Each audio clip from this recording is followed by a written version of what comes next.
Hallo Leute, ich war gerade bei uns hier auf dem Wochenmarkt und habe mir ein bisschen Obst und Gemüse gekauft und ich wollte euch eigentlich nur mal erzählen, wie hier die Obst- und Gemüsepreise sind für die jeweiligen Artikel, die ich gekauft habe und was mich der ganze Einkauf hier gekostet hat. Also wir haben hier 1 Kilo Äpfel. Das Kilo Äpfel hat mich jetzt 2 Zloty gekostet. Man könnte es auch günstiger kriegen, also da waren auch noch Sorten, die ein bisschen günstiger waren, für 1,50 Zloty. Hier habe ich für das Kilo 2 Zloty bezahlt. Hier habe ich 2 Bund Radieschen. Für 1 Bund habe ich 2 Zloty bezahlt. 1 Kilo Möhren und 1 Kilo rote Beete habe ich auch jeweils 2 Zloty für das Kilo bezahlt. 15 Eier. Für die 15 Eier habe ich 13 Zloty bezahlt. Hier haben wir Zwiebeln. Hier war der Kilopreis 3,50 Zloty. Hier haben wir 1 Bund Dill.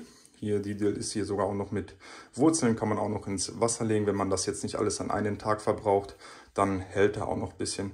Für den Bund habe ich jetzt auch 2 Zloty bezahlt. Hier haben wir 1 Kilo Kartoffeln. Das Kilo Kartoffeln hat mich jetzt ebenfalls 2 Zloty gekostet. Hier haben wir 1 Bund Knoblauch. Hier sind 10 Knoblauchköpfe dran. Für diese 10 Knoblauchköpfe habe ich jetzt 20 Zloty bezahlt. Hier haben wir 2 Sellerieknollen. Hier habe ich den genauen Preis, weiß ich jetzt nicht, aber hier war der Kilopreis, ich glaube, 3,50 Zloty. Hier haben wir auch noch 2 rote Paprika. Hier war der Kilopreis auf die rote Paprika 6 Zloty. Hier habe ich auch noch einen Salatkopf geholt, der ist auch sehr frisch.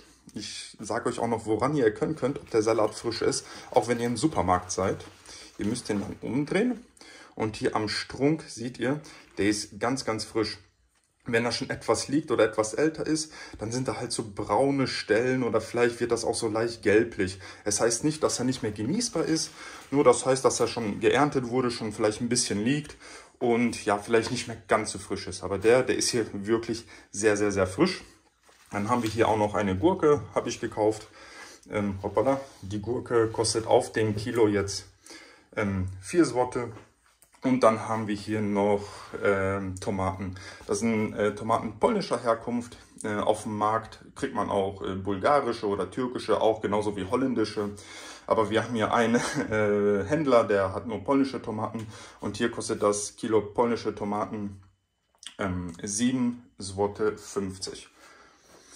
So, und das war jetzt hier mein ganzer Einkauf vom Wochenmarkt. Ich bin immer am Wochenende mal auf dem Wochenmarkt, hin und wieder kaufe ich dann einige Sachen ein. Das ist auch noch ein Ticken günstiger, meiner Meinung nach, wie man jetzt, wenn man jetzt zum Beispiel ins Geschäft geht. Nicht alle Sachen, aber sehr viele Sachen. Und hier ist auch noch der Unterschied, das ist halt sehr frisch. Man kann halt direkt auch sage ich jetzt mal, vom Bauern kaufen, weil da sind auch sehr, sehr viele, die eigenes Land haben.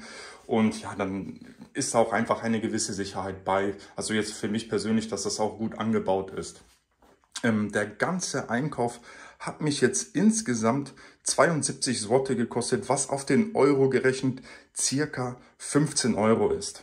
Ihr könnt mir auch mal gerne in den Kommentaren hinterlassen, was bei euch derzeit Obst und Gemüse kostet. Also ich lebe ja schon eine gewisse Zeit nicht mehr in Deutschland und ich kenne auch, wenn ich jetzt ehrlich bin, nicht mehr so ganz genau die Obst- und Gemüsepreise, wie die jetzt aktuell sind in Deutschland. Ich kenne nur die älteren Preise, aber ich denke mal, die Inflation hat nicht nur Polen getroffen, die hat auch Deutschland getroffen oder ganz Europa. Deswegen würde mich mal interessieren, was dieser Artikel jetzt zum Beispiel in Deutschland kosten würde.